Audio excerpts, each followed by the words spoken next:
Una vez que hemos abierto el paquete, tenemos que buscar aquí arriba, por ejemplo, como están viendo aquí, formas, dice. Entonces, en formas hay que buscar el icono que corresponde al tanque y poner el icono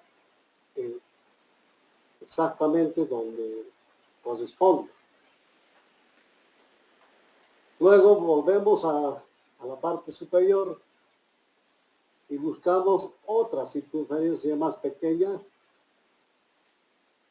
con la cual vamos a colocar nodos.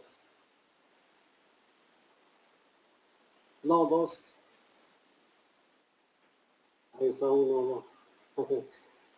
No sé si será. Ahí está, un nodito.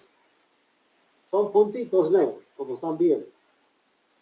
Entonces vamos colocando puntos donde corresponde, donde queremos que haya un nodo, donde vamos a ubicar un nodo. Por defecto, el paquete va a nombrar al tanque como R1. Si tenemos más de un tanque, vamos a tener R1, R2, R3, R4, etc. A este punto le va a denotar el paquete con la letra N mayúscula. Si este va a ser el primer punto que vamos a ubicar, va a ser el nodo N1. Luego será el nodo N2. Ahí. Luego el nodo N3, etcétera. Por defecto el paquete va colocando números a los nodos. Si de aquí nos saltamos a este nodo, ese va a ser el nodo N3. Este sería 1, 2 y este sería 3. Entonces hay que ir poniendo los nodos más o menos en orden, tal como queremos que el diseño se realice. Luego de que hemos colocado todos los nodos, hay que buscar acá en la barra superior una línea que representa una tubería. Y hacemos clic en el tanque y unimos por ejemplo, con el nodo A. Listo. ¿Qué va a entender el paquete?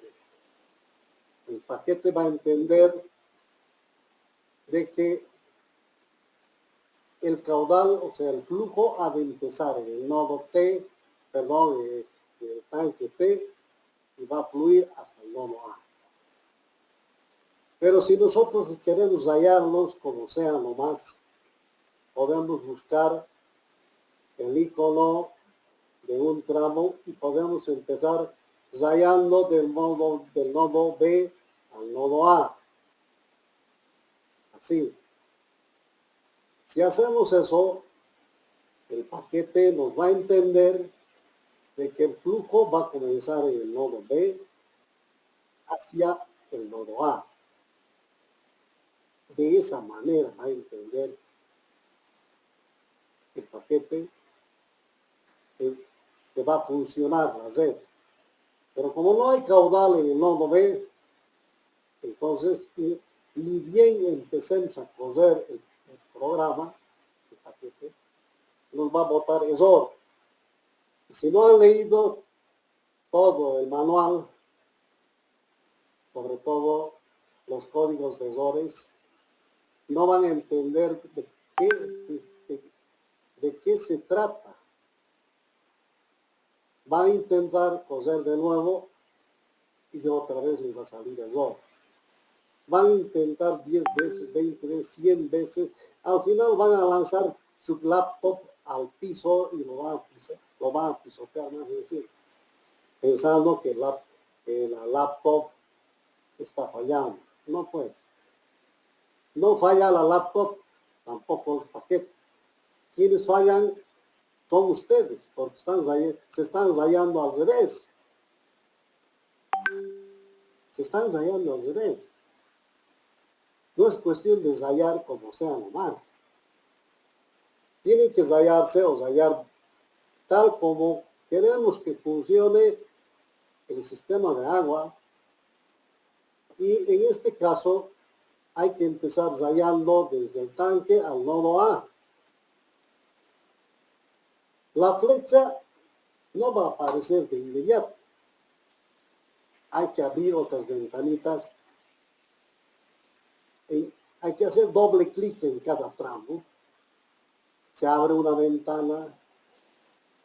En esa ventana hay que darle el diámetro, el coeficiente de luminosidad, elegir fórmula de cálculo, después darle cota atrás, cota adelante, etc. La cota, por ejemplo, en el nodo A, tiene que ser la cota terreno menos 90 centímetros de profundidad. ¿Qué quiere decir esto? Que por norma, la tubería de agua potable tiene que estar empezada a 90 centímetros de profundidad. ¿Qué hacen los albacos? Los albacos hacen excavar con retroexcavadora, porque ahora ya no, antiguamente se hacían las zanjas a pala y pico, con obreros, con peones, pero ahora no, ya no hay peones que excaven. Van con su retroexcavadora y en lugar de utilizar el cucharón de 60 centímetros de ancho para una zanja que está establecida, así que sea de 60 de ancho, por lo menos 1 metro de profundidad, llevan su cucharoncito de 50 centímetros de ancho y dicen excavar 50 centímetros nomás.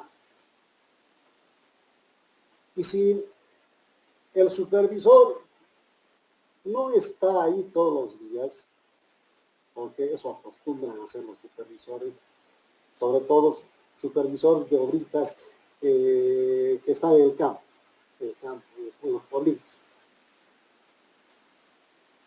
Entonces, el albaco constructor, bueno, para mí el albaco constructor es el contratista, porque no son ingenieros, pues ni siquiera arquitectos, son dueños de empresas que han estudiado a medias ingeniería civil o alguna otra ingeniería mecánica, por ejemplo, otros han estudiado arquitectura, incluso hay abogados contratistas que se adjudican obras. Ellos son los albacos constructores en el lenguaje. Y los albañiles son, bueno, albañiles nomás también, pero yo les digo con un poco de cariño albaquitos, ya, son los albacos, albaquitos. Cuando soy enojado les digo albaco, ya, pero cuando estoy de buen humor les digo a los albaquitos, ya, listo, pero. Entonces el albaco constructor le dice excavar 50 centímetros nomás. Y si no va el supervisor, inmediatamente después de hacer la excavación, hace el entubado, no espera ni siquiera que vaya el supervisor a aprobar el tendido de la tubería, porque para rellenar la zanja tienen que hacer la prueba hidráulica. En ambos extremos de la tubería tienen que poner manómetros y cargar la tubería hasta la presión que indica la clase de la tubería que se está instalando. Y se está instalando una tubería clase 6, que es la de menor presión según la norma boliviana, si no me equivoco, 273. Esa tubería soporta hasta 60 metros de columna de agua.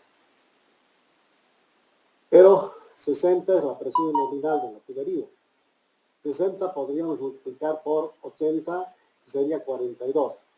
Entonces, una tubería clase 6 soportaría hasta 42, digamos 40. Yo no sé por qué la norma boliviana han establecido que para pueblitos pequeños la presión máxima será, dice, de 30 metros por columna de agua y la mínima 5 metros. Se contradicen, ¿no? Se contradicen.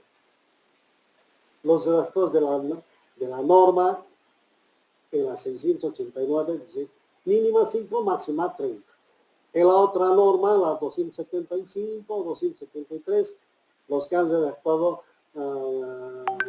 esa norma respecto a tipos y clases de tubería, dice clase 6, soporta 60 metros de agua, y esa es la tubería de menor clase. Va, ya. Entonces, hasta la presión nominal de la tubería se tiene que cargar agua y ver si no hay fugas. Con los manómetros se observa, se controla. Si la presión baja rápidamente, hay fugas. Y si se mantiene, no hay fugas, pues entonces se autoriza el rellenado compactado de la zanja. Pero previamente el supervisor tiene que revisar de que la zanja, en la base de la zanja, se ha puesto una capa de arena, por lo menos de 10 centímetros de profundidad. Por eso les decía que desde el nivel de la calzada de la calle, se tiene que excavar una zanja por lo menos de 1 metro de profundidad, porque la tubería se tiene que colocar sobre una capa de arena de 10 centímetros mínimo o 20 centímetros máximo. También dice la norma que en lugar de arena se puede colocar tierra cernida, pero no tierra con alto, no una tierra limo-arcillosa o limosa, sino una tierra más bien un poco arcilla arenosa, digamos, ya. Cernida, nivelada, bien nivelada, y sobre esa capa se instala la tubería de agua potable. Pero ni eso hacen los albacos contratistas.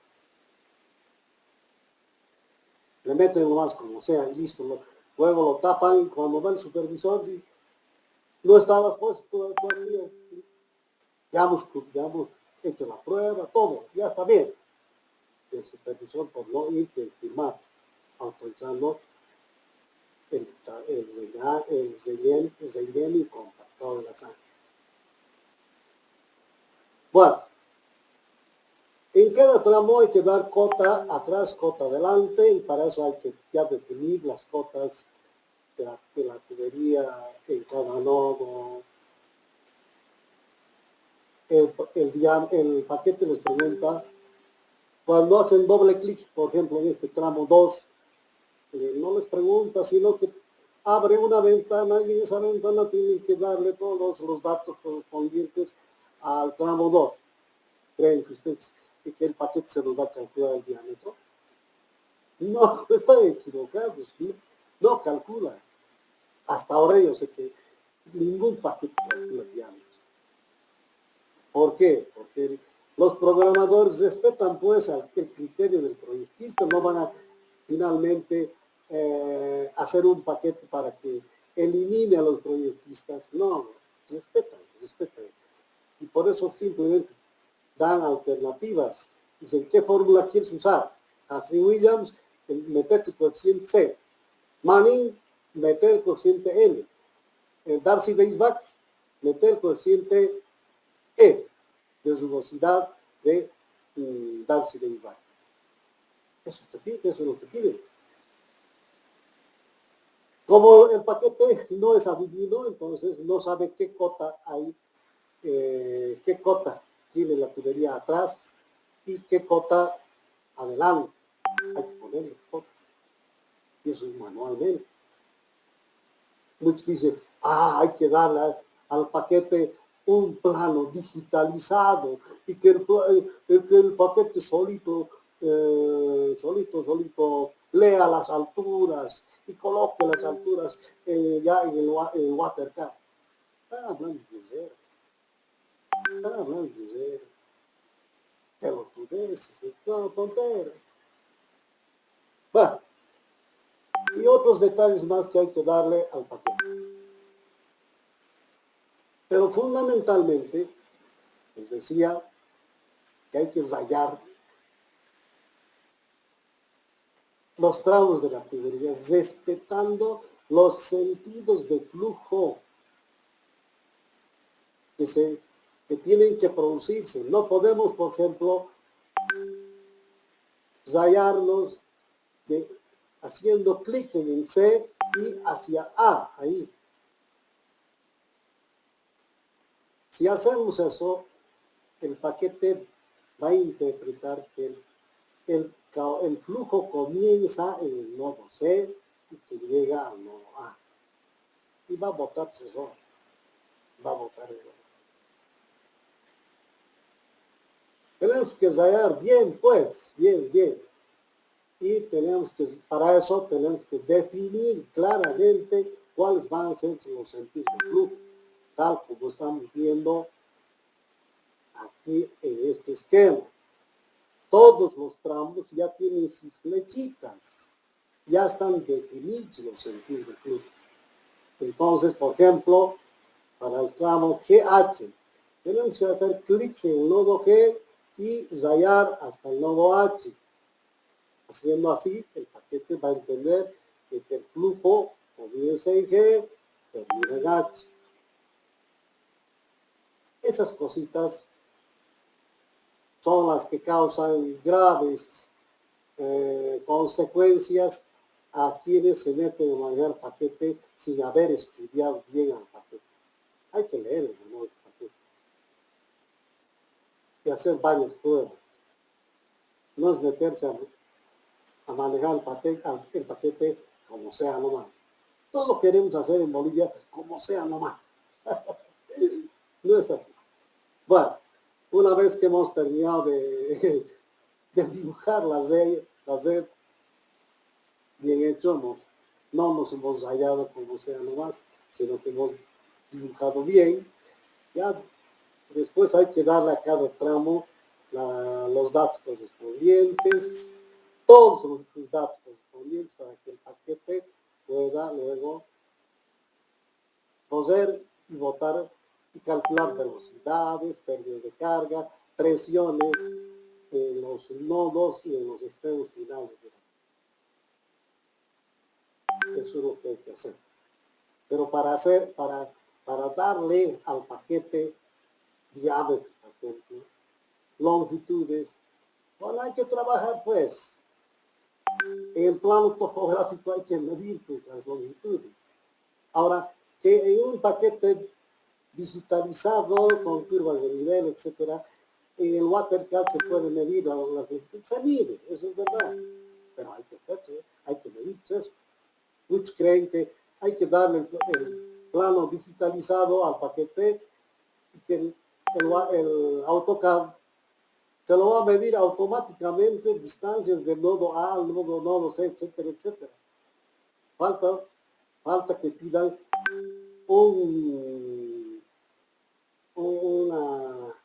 una posibilidad de ordenarle al AutoCAD, decir, oye, AutoCAD, calcular distancia del nodo A al nodo C. Entonces, todavía no se puede hacer eso. No hay eso. Pero que si tenemos un plano digitalizado en AutoCAD, podemos sacar distancias, sí, es verdad. Pero las distancias luego hay que meter al otro paquete, al AutoCAD, para cada tramo, con su diámetro, su velocidad y todos sus otros aspectos complementarios. Bien, vamos a utilizar la siguiente notación. QDIS no va a ser caudal de diseño como dice la norma. Va a ser el caudal de distribución. Y el caudal de distribución es variable de acuerdo a las horas del día. Las unidades están en litros por segundo o metro cúbico por segundo. Q minúscula sub m es el caudal de un nodo, en litros segundo o metro cúbico por segundo. Q sub r es el caudal de un samán, litro segundo por día. Q sub g es el caudal de un grifo. El caudal del grifo depende del diámetro de la tubería en la cual se acopla el grifo. Q minúscula sub U es el caudal unitario que puede estar en litro segundo metro lineal de tubería, puede estar también en litro segundo por familia, o litros segundo área. La letra K hay que saber diferenciarla porque K se está utilizando para todos en realidad. Hay un caso 1, un caso 2, hay un caso 3 y tenemos K también como coeficientes de resistencia al flujo para Darcy-Weisbach. Hay otro K para Casey Williams, otro K también para Manning, otro K para otro autor que se conoce el nombre. Bueno, hay muchos coeficientes K. Y bueno, hay que tener una idea precisa de el significado del coeficiente K en cada caso en el que estamos durante el cambio. AT ha de ser el área total o cobertura total de la red. A sub N ha de ser el área asignada a un nodo de la red. L sub N la longitud total de la red en metros. L sub N la sumatoria de las semilongitudes adyacentes a un nodo o convergentes en un nodo. NF es el número o cantidad de familias. Los métodos para asignar caudales. En la norma boliviana han puesto como 4 o 5 métodos. De esos métodos, 2 los he despreciado. Incluso este primer método, el método de la simultaneidad de consumo, no lo vamos a usar en esta materia. Este método no es en realidad para redes de agua potable, sino más bien es para, bueno, digamos sí es para redes, pero son redes domiciliarias en edificios para calcular el diámetro de la tubería que va a alimentar a los diferentes departamentos que tiene un edificio. Para eso se ha creado este método. Y dice lo siguiente, que lo que busca este método es calcular el caudal de un ramal, el ramal que ingresa o que alimenta a un departamento. Para eso es. Entonces, el caudal de un ramal ha de ser igual a un coeficiente K sub S o la sumatoria de caudales de grifo, donde K sub S tiene esta fórmula. K sub S es igual a 1 entre la raíz cuadrada de X menos 1, donde X es el número de artefactos sanitarios, un número total de grifos que existen en el ramal. Para eso, el valor de X tiene que ser mayor o igual a 2. Y la sumatoria de caudales de ramal ha de ser menor o igual al caudal de distribución. Bueno, en la norma dice que este método se puede aplicar a pequeñas poblaciones hasta con 30 conexiones domiciliares. Bueno, eso es lo que dice, pero no la vamos a utilizar a esta forma, tal como ya adelanté. El otro método es el método del número de familias. Para eso hay que contar cuántas familias tenemos en un pueblito. Eso es fácil, pues un pueblito no es nada complicado saber cuántas familias hay. Y sabiendo cuántas familias tenemos, entonces calculamos el caudal unitario dividiendo el caudal de distribución, el caudal que se va a distribuir a la población entre el número total de familias.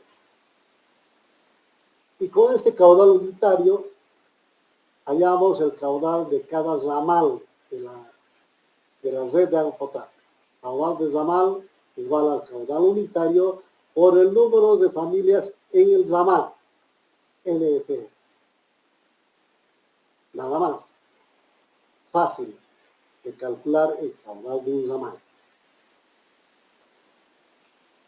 Pasemos al siguiente método, el método de los grifos o piletas públicas. Yo no he conocido este método cuando era estudiante de Sanitaria 1 en mis tiempos, ¿no? Luego tampoco esta fórmula aparece en el libro de Simón Arocha. Ya saben que yo soy fanático de Simón Arocha, lo considero el dios de sistemas de agua potable en América Latina. No hay esta fórmula en el libro de Simón Arocha. Apareció en la última versión de la norma boliviana esta fórmula. En las anteriores tampoco había. Los redactores dicen que el caudal probable en cada pileta que se instala en la calle es igual a la población por pileta por la dotación media entre 86.400 segundos. Esta multiplicación que está entre paréntesis sería el consumo medio de una pileta, que se multiplica, dice, según los redactores, se multiplica por un coeficiente CP, que es el coeficiente de pérdidas. Averiguando cómo debemos considerar el coeficiente de pérdidas, les dicen, hay pérdidas en la red, pero como son piletas, ocurre que abren la pila, esperan que se llene un balde y no cierran la pila, sino que inmediatamente colocan otro balde o un bidón. Pero en ese espacio de 1 segundo, 2 segundos, etcétera, entre un balde y otro balde, sale un balde, entra otro balde, han transcurrido 1, 2, 3 segundos. El agua está chorreando y bueno, es una pérdida. Dice que este coeficiente de pérdidas está entre 1,1 a 1,4. Y todos hay que multiplicar, dice, por el factor de uso. ¿Qué es el factor de uso? Había sido el número de horas que tiene un día, o sea, 24 horas, entre el número de horas de suministro de agua a la población. Normalmente, en los pueblitos pequeños, se les da agua por un tiempo entre 3, 4, 5, hasta 6 horas por día. Nunca se les da agua todo el día, solamente entre 3 a 6 horas por día, nada. Entonces el factor de uso se obtiene dividiendo 24 entre el número de horas de suministro. Y luego dicen, ahora viene lo que no entiendo, no entiendo, ¿qué será?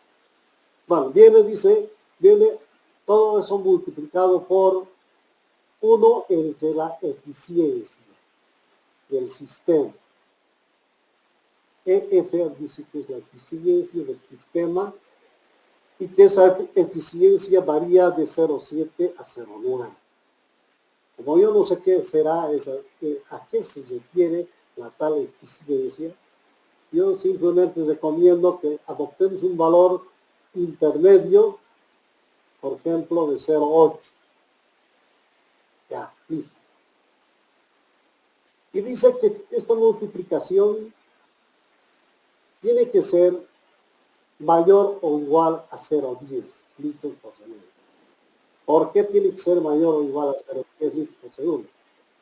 Porque un grifo conectado a una tubería de media pulgada produce en promedio un caudal de 0,10 litros por segundo. Entonces se está pensando, ya de hecho, mejor dicho, los redactores de la norma de hecho han pensado que las piletas que se van a instalar van a ser grifos o pilas conectadas a tuberías de media pulgada. Bien, listo.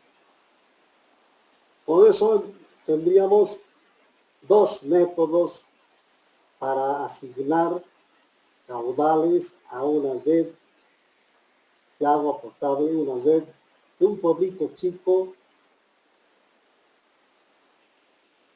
y calcular de caudales, diámetros, velocidades, presiones. O sea, ya estamos hablando del cálculo hidráulico. Los métodos de diseño hidráulico para redes abiertas, redes pequeñas, son dos. En realidad es uno solo, pero vamos a decir que son dos. El primero es el método tradicional que se basa en la ecuación de energía planteada por Bernoulli. De la ecuación de Bernoulli obtenemos esta expresión: P sub J sobre gamma igual P sub I sobre gamma más diferencia de cotas menos pérdida de carga en el tramo hidráulico, donde P sub J es la presión adelante, P sub I es la presión atrás, ZI es la altura atrás, ZJ es la altura adelante y HFIJ es la pérdida de carga en el tramo IJ. Para aplicar esta formulita de manera ordenada, adecuada y que nos permita calcular presiones en forma metodológica y ordenada precisamente, lo que hay que hacer es tabular, como estamos viendo esta tabla, donde en la columna izquierda se colocan los tramos, tramo TA, AB, AC, CD, CE, etcétera, etcétera. O si quieren pueden poner por número, tramo 1, 2, 3, 4, etc. Luego en la siguiente columna se tabulan los caudales, caudal del tramo 1, del tramo 2, etcétera, etcétera. A continuación, si ya hemos calculado diámetros, colocamos los diámetros que ya hemos seleccionado para cada tramo. Luego se calculan las velocidades. Como son pueblitos, como es un método para pueblitos chicos, normalmente en pueblitos pequeños los diámetros de las tuberías están variando desde 3/4 hasta 2 pulgadas. ¿Qué quiere decir eso? Que no podemos calcular pérdidas de carga con Hasse-Williams, porque el método de Hasse-Williams ha sido creado para diámetros mayores a 2 pulgadas. Y en pueblitos chiquitos tenemos diámetros menores a 2 pulgadas y por lo tanto sí o sí tenemos que utilizar el grupo de fórmulas de Darcy-Weisbach. Entonces aquí aparece una columna primero para calcular el número de Reynolds. Y dependiendo del número de Reynolds, si es un flujo laminar, transición o turbulento, vamos a obtener el coeficiente F de fricción en la tubería. Luego aquí tendríamos tabulados los valores de L, de las longitudes de cada tramo, y con esos datos calculamos el coeficiente K de resistencia al flujo para el grupo de fórmulas de Darcy-Weisbach. Ahora tenemos acá en esta columna la altura HI atrás. A ver, ¿qué dije exacto? Creo que dije P sub J adelante. No, pues P sub J es, claro, es adelante, presión adelante. P sub I es atrás. ZI es atrás, ZJ adelante. Ya, entonces aquí HI sería atrás, punto atrás, nodo atrás. Pérdida de carga entre IJ que anotamos. Y aquí tenemos la altura del nodo J. Entonces, ¿Cómo se calcula? A la altura en I les restamos la pérdida de carga y tenemos la altura de presión en A. Esta altura de presión en A, o cota piezométrica,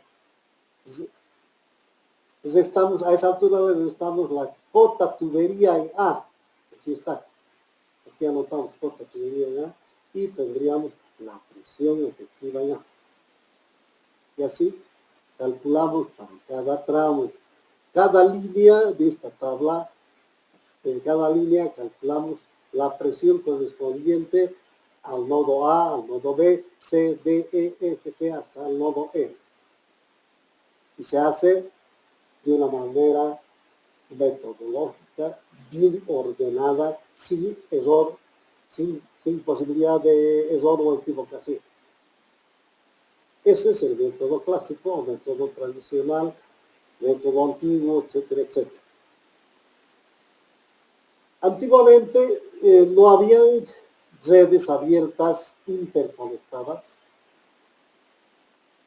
Se diseñaban redes abiertas separadas. Por ejemplo, esta red. El tanque 1 tenía sus propios ramas. El tanque 2 también.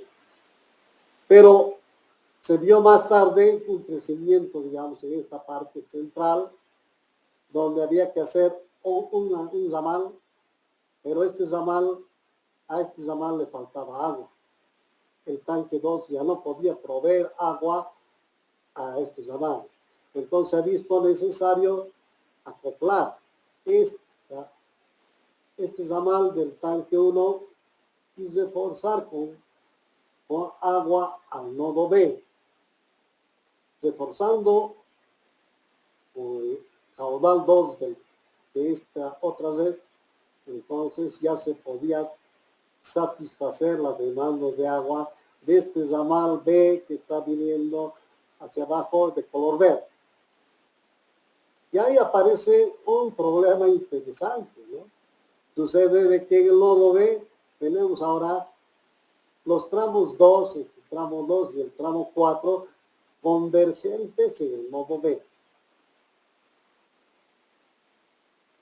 Y eso nos obliga a verificar que la presión en el nodo B producida desde los dos tanques sea una sola presión, no dos.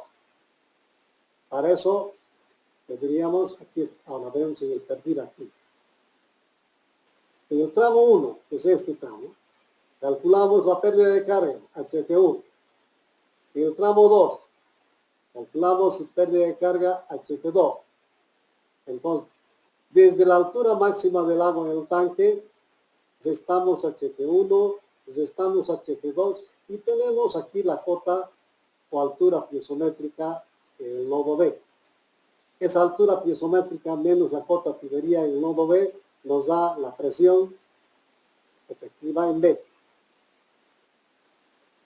Restando desde la altura de agua en el tanque 2, esta pérdida de carga HF3 menos esta otra pérdida de carga HF4, tenemos la cota piezométrica acá en el nodo B, producida por el tanque 2.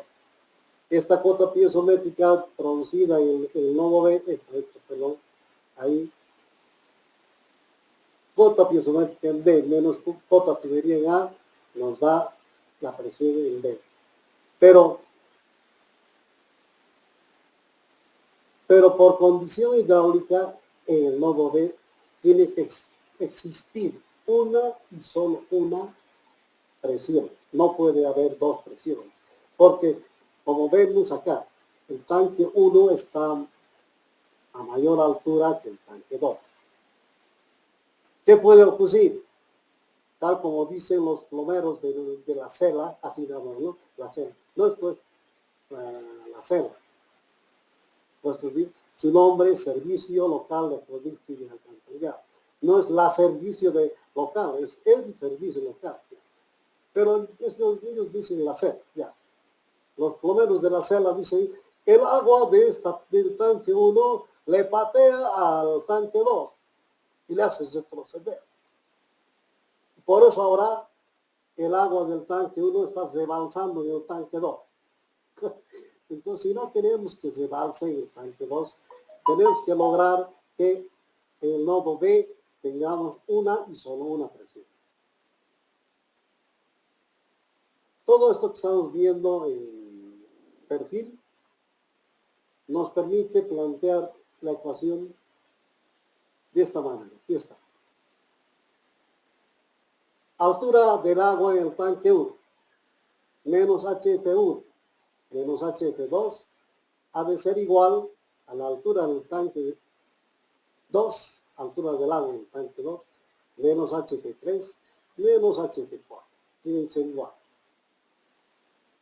Pasamos todos los elementos del lado derecho de la ecuación al lado izquierdo y cambiamos de signo. Y tenemos ahora esta ecuación. HF1, esta pérdida de carga, más HF2, esta otra, menos HF3, esta pérdida de carga HF3, menos HF4, que ya está aquí, HF4, menos la altura del agua en el tanque 1, más la altura del agua en el tanque 2, tiene que ser 0. Si eso es así, o sea, si es 0, entonces hemos logrado que en el nodo B se produzca una sola presión y nada más que una. Pero si no se cumple, si esta ecuación no es 0, si esa suma no es 0, entonces debemos corregir caudales e incluso diámetro de tubería. Pero recordemos que la pérdida de carga, con la nueva notación la escribimos de esta manera. La pérdida de carga HF1 es igual al coeficiente de resistencia al flujo K sub 1 por el caudal 1 elevado a N. La pérdida de carga HF2 es K sub 2 por el caudal 2 elevado a N. Manteniendo los signos, tendrías menos K sub 3 por Q sub 3 elevado a N, menos K sub 4 por Q sub 4 elevado a N, menos HT1 más HT2, que tendría que ser igual a 0. Pero vamos a suponer que no es igual a 0, es diferente de 0. ¿Qué hacemos? ¿Qué hacemos? En su tiempo, Hardy Cross fue el que se ingenió un método para solucionar el problema y lograr que la suma sea igual a 0. Además, bueno, tampoco desarrolló su fórmula para una red con dos tanques. Lo que vamos a ver ahora es una adaptación del desarrollo que hizo Hardy Cross para un tanque, él hizo para un tanque, nosotros vamos a hacer para los dos tanques. Bien, ¿qué dijo Pedro? ¿Qué pasa? Él dijo, si a este lado le aumento un caudalito de corrección, un delta Q, tan pequeñito como se quiera, y el mismo delta Q le resto a este otro lado. Sumo a este lado y le resto a este otro lado para que se mantenga la cantidad de caudal que está fluyendo en esas tuberías. Y con eso descubrió lo siguiente. Aquí está. Vamos a sumar y restar un delta Q, que va a ser igual a Q minúscula, infinitamente pequeño, en cada uno de estos componentes. En HF1, en HF2, en HF3, en HF4. Y ahí tenemos. K1 por Q sub 1 más Q minúscula elevado a N, más K sub 2 por Q sub 2 más Q minúscula elevado a N, etcétera, etcétera. Y ahora nosotros pasamos la diferencia de cotes de altura, pasamos al lado derecho de la ecuación. Pero ¿qué es K1 más Q minúscula elevado a N? ¿Qué es? Es un binomio. Desarrollando el binomio, tenemos esta expresión, este desarrollo. En este desarrollo se ha comprobado que el primer elemento y el segundo tienen valores significativos.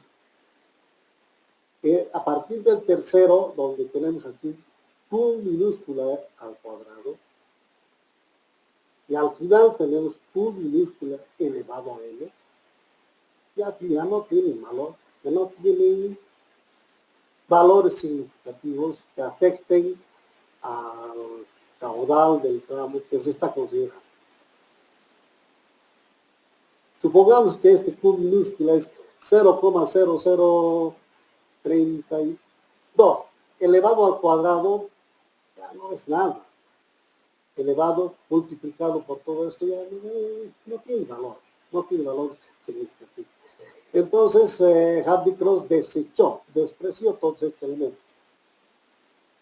Discriminó, eso es el término correcto de matemáticas. Dijo, desde el tercer elemento, todos los demás quedan discriminados de esta ecuación y voy a tomar en cuenta solamente el primero y segundo del desarrollo del binomio venido. Los demás quedan a un ladito, discriminados, no intervienen. Y con el primero y el segundo, sustituyendo la ecuación de las pérdidas de carga, encontró que K por N K por Q elevado a N, haciendo las sustituciones. Aquí tenemos K por Q elevado a N, que es el primer elemento, más menos N por Q mayúscula elevado a N menos 1. Es K por Q elevado a N más menos N por Q por K por Q elevado a menos 1. Q elevado a N menos 1 es HF entre Q. Reemplazando HF más esta expresión en cada uno de los elementos de las pérdidas de carga, se llega a esta expresión, de donde se despeja Q minúscula y se obtiene esta fórmula, que viene a ser el caudal de corrección que hay que aplicarlo a cada tramo de la red. Donde además aparece la diferencia de cotas entre los dos tanques. En la fórmula de Hardy-Cross no aparece esa diferencia. Nosotros estamos ya introduciendo esa modificación tomando en cuenta la existencia de dos tanques. En la antigua fórmula de Hardy-Cross, esa parte de los dos tanques no existía, así nomás era, ahí no. El caudal de corrección era la suma de pérdida de carga en el anillo dividido entre N por la pérdida de carga de cada tramo entre su caudal de cada tramo. Esa es la fórmula deducida por Hardy-Cross. A esta fórmula deducida por Hardy-Cross le estamos aumentando esa diferencia de cotas entre tanques. Y lo demás se mantiene. No cambia para nada. Con esta fórmula entonces, y esta, hay que ir a una tablita de cálculo, de tal forma de que en esta tablita calculamos los coeficientes K1, 2, 3 y 4. Tenemos los caudales asignados a cada tramo y con esos valores multiplicando K por el caudal elevado a la potencia correspondiente. Como vamos a trabajar con Darcy-Weisbach, la potencia es 2. K por el caudal al cuadrado nos da la pérdida de carga de tramo 1, tramo 2, tramo 3, tramo 4, etc.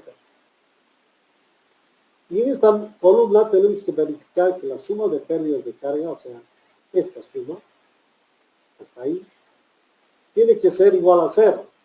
Si no es 0, hay que buscar el caudal Q, minúsculo. Y para ello tenemos que dividir HF entre Q sub 1, HF2 entre Q sub 2, HF3 entre Q sub 3, etc. Y aquí están esas divisiones. Luego hay que sumar esto, HF entre Q. Y calcular el delta Q igual al caudalito Q minúscula tan infinitamente pequeño como se quiera. Una cosa que me olvidaba mostrarles. En esta fórmula, el caudalito de corrección tiene un signo menos delante del cociente. Así ha sido deducido por árbitro. Se respeta el signo menos aquí, delante. Este signo. Ahí está. Y aquí tenemos también el signo menos. Y arriba tendríamos en el numerador esta suma de pérdidas de carga, este valor, menos diferencia de cotas entre tanques dividido entre entre N por esta suma.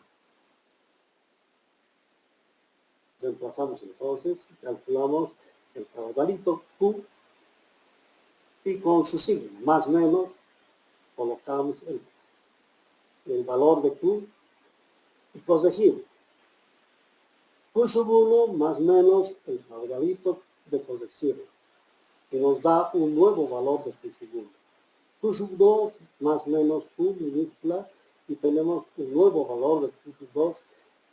Aquí vemos Q sub 3 más o menos el valorcito del caudalito nos va a dar un nuevo valor del caudal 3, del caudal 4.